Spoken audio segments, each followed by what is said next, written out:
Assalamualaikum warahmatullahi wabarakatuh.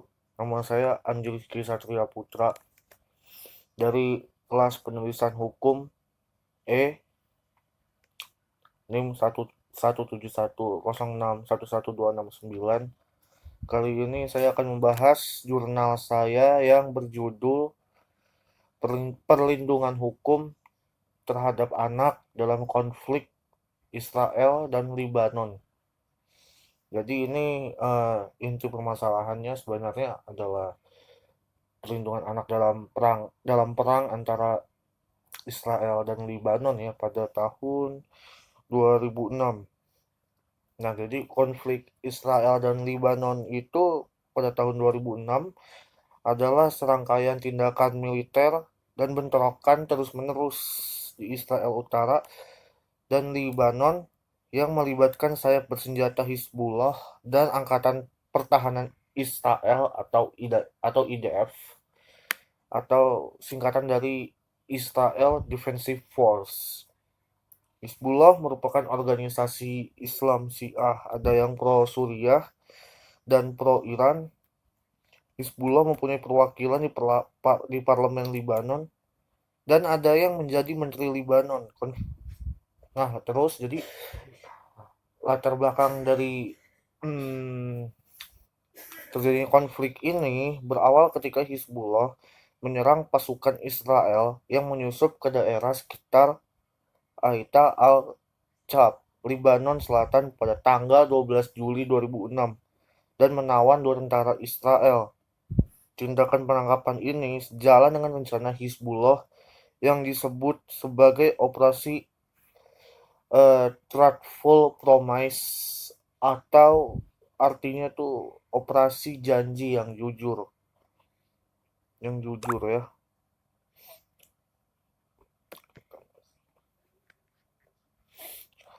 Uh, yang bertujuan untuk membebaskan warga Lebanon yang ditawan Israel dengan melalui pertukaran tawanan. Peristiwa ini kemudian berlanjut dengan serangan Hizbullah ke wilayah Israel yang menghasilkan 8 orang tentara Israel tewas dan melukai lebih dari 20 orang. Lalu Israel balas lagi dong dengan operasi Just Reward atau balasan yang adil, yang lalu namanya diubah menjadi Operasi Change of Direction. Serangan balasan ini meliputi tembakan roket yang ditujukan ke arah Lebanon dan pengeboman oleh Angkatan Udara Israel, blokade utara dan laut serta beberapa serangan kecil ke dalam wilayah Lebanon Selatan oleh tentara IDF. Israel lalu menyerang balik Lebanon dengan alasan penawanan dua tentara Israel oleh Hizbullah dalam suatu serangan lintas perbatasan. Hizbullah berencana untuk menggunakan penawanan ini untuk melakukan pertukaran tawanan warga Lebanon dan Palestina ditahan Israel. Nah, akibat dari ini makanya terjadi konflik lah. Jadi konflik besar-besaran, jadi perang, jadi konflik di Israel. Nah, lalu apa hubungannya dengan perlindungan anak? Jadi dalam konflik ini pasti kan korbannya banyak ya, nggak cuma orang dewasa doang, warga sipil ada. Salah satunya ya pastinya anak-anak. Dan ini pasti mempengaruhi ke mental mereka juga, ke diri mereka juga. Ya karena apa apa ini tragedi ini bisa menyebabkan seorang anak tuh mengalami traumatis atau bahkan mendapatkan doktrin-doktrin dari pihak-pihak tertentu gitu.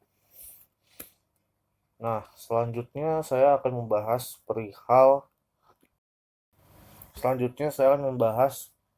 perlindungan hukum terhadap anak yang menjadi korban konflik antara Lebanon dan Palestina.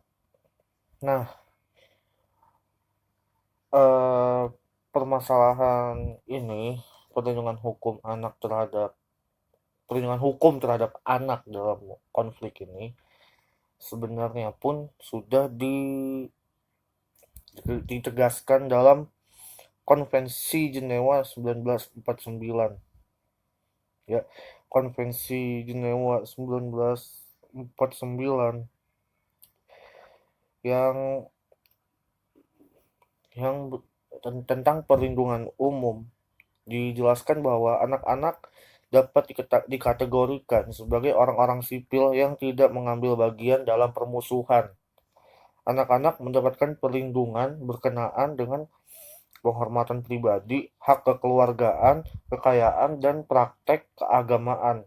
Ini disebut dalam pasal 27 Konvensi Jenewa 4 tahun 1949, dan dalam pasal 27 sampai 34 Konvensi Jenewa 4, dalam konflik itu anak-anak tidak boleh melakukan beberapa hal berikut seperti eh, melakukan pemaksaan jasmani maupun rohani untuk memperoleh keterangan, lalu melakukan tindakan yang menimbulkan penderitaan jasmani, menjatuhkan hukuman kolektif, melakukan tindakan intimidasi, terorisme, dan perampokan, melakukan tindakan pembalasan, terus menjadikan mereka sebagai sandera, dan yang terakhir melakukan tindakan yang menimbulkan penderitaan jasmani atau permusuhan terhadap orang yang dilindungi.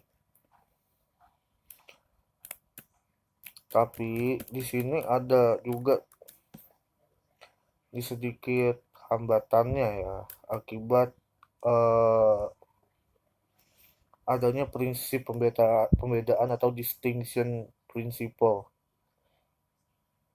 Eh, Maksudnya tadi itu ada sedikit hambatan yang timbul dalam pelaksanaan dan implementasi Konvensi Jenewa 4. Eh, jadi karena akibatnya itu banyak pihak yang tidak memperhatikan prinsip pembedaan. Prinsip pembedaan itu juga merupakan salah satu asas internasional ya, hukum humaniter. Prinsip pembedaan sendiri merupakan asas yang membedakan penduduk dari suatu negara yang terlibat konflik bersenjata menjadi dua golongan, yaitu kombatan dan penduduk sipil. Prinsip pembedaan ada karena bertujuan untuk membedakan mereka yang boleh terlibat secara aktif dalam pertempuran. Hal ini untuk membedakan siapa saja nantinya yang boleh dijadikan objek ataupun tidak. Maksudnya objek serangan ya. Hmm. Terus habis itu,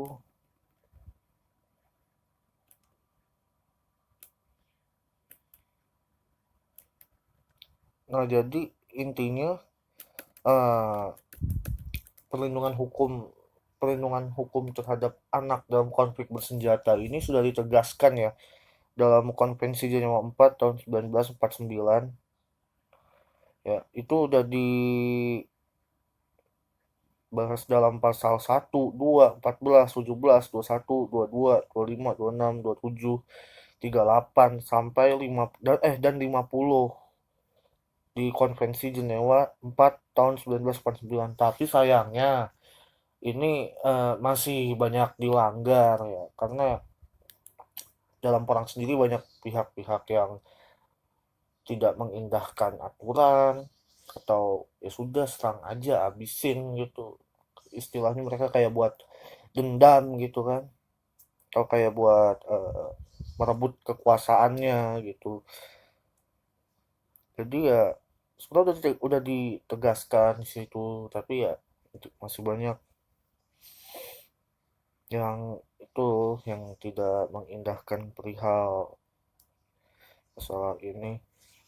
Lalu eh, untuk hambatannya itu prinsip pembedaan atau distinction principle gak secara maksimal juga dilakukan oleh para pihak peserta yang melakukan yang berkonflik.